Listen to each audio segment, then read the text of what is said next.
we were just talking about Jelly Roll this morning. I don't know Jelly Roll, but Bert, our buddy Bert, is good friends with him, and he does a lot of stuff. I don't see Jelly Roll is like one of those people who's too much. I'm too Jelly Rolled out. He's everywhere. He's everywhere right now. He's the new Chipotle. He's on every street corner, dude. He's everywhere. Last year I opened for him. We actually, the last day of the tour was here. We played whatever your amphitheater was. Yeah. And it was the funniest thing because I was the host of the whole thing. This is the only joke I'll say about it. This is I'm glad we brought this up because this is actually funny. Okay. We were, it's a 45 city arena amphitheater tour.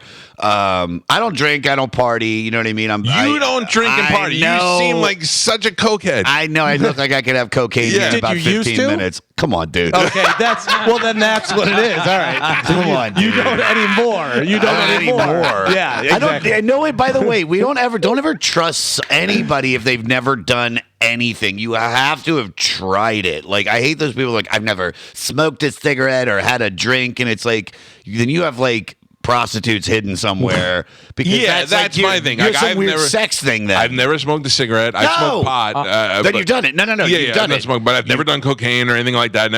I took acid one time because I went to Woodstock, the second Woodstock, the third Woodstock, whatever it was. You went to Woodstock '99? Yeah, I was there for the fires and the whole deal. Had his hair bleached blonde too. Yeah, my hair was blonde, and I took acid for the first time, and that was all right. I went to a Fat Boy Slim rave, so that worked out. Nice. But I definitely have more perverted stuff than I do drug stuff. Sure. Yeah, I got good sex stories. But they're not. You're not like Code Red because you've done some of the drugs. Yeah. If you've done nothing.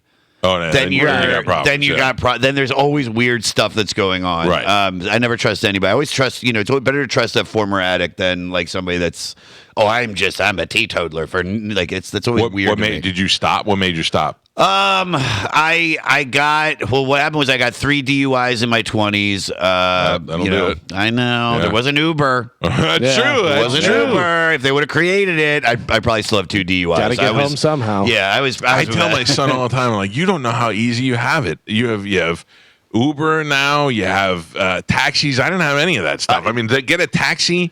I didn't grow up in New York, but not in Manhattan. So to get a taxi, I had to call some angry guy and then wait a half hour for it to get there if it shows up. You know what I mean? That's not, he's got no excuse. No, there's no excuse. And I get it. The idea, it's like, what about my car? I'll leave it here. It's like, just dude, it's just so not worth it. No. And also all that stuff I needed to have happen to get to me where I am now, because it's like I lived the life that I lived, but I'm also like, I'm happy that I did all that. Yeah, and I'm happy that I had. Yeah, dude. Then I had, because I quit alcohol, and then I had like an opiate addiction, and opiates did. You do it all, baby. Dude, I thought you were like, I got some. I got. I'm Run sure I it do. back, baby.